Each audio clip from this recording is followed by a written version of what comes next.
Today we are going to learn how to read a document from database. So I have a 3 line items for you.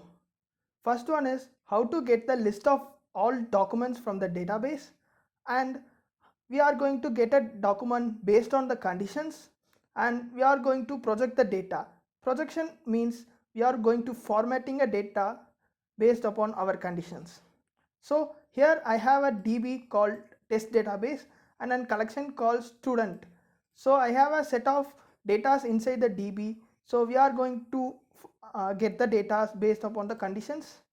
So let's get started with getting a list of documents.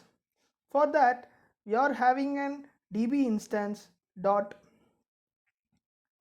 Next, we are going to mention a collection name, that is student, and we are going to use a method called find.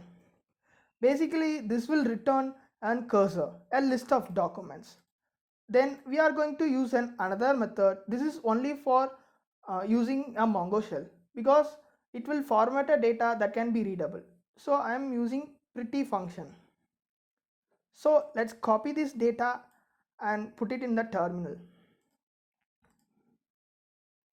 Yeah, here you can see the list of data: student 1, student 1, and student 2, and student 3, and student 4. This is the list of data we have got. So this command can be used to get a list of documents in your REST APIs and etc. Next, we are going to get a document based on conditions. Let's start with the simple conditions, then iteratively we'll increase the complexity. First, let's start by typing db.student database and find.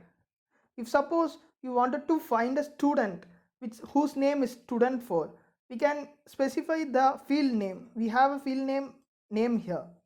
So we are going to specify a field name and a string of student name, student 4, and we are going to use pretty method. Yeah, see, here we have retrieved the student for detail alone. So this is a condition which we are going to use to retrieve a person's. It can be multiple, like student 4 comma and his rank 2. So this also return the same data, and also you can use only a rank as well. So it will return a list of students whose rank is 2. Let's try it. So here we have a 2 students with a rank 2. Sorry, we have one student with a rank 2. His name is student 4. We have successfully retrieved the data.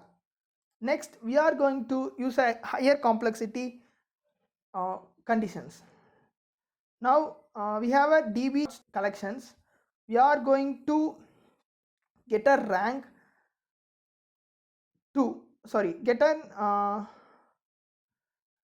age greater than 20. Now we are going to specify age here, and that's we are going to see an object here.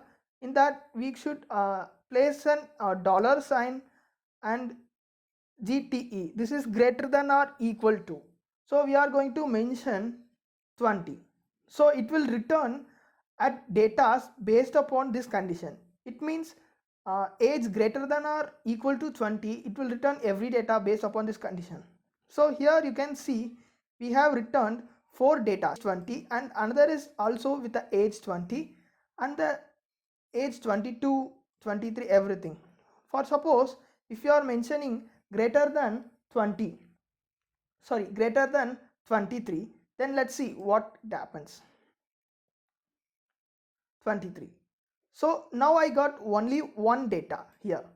So this is how you are going to use conditions.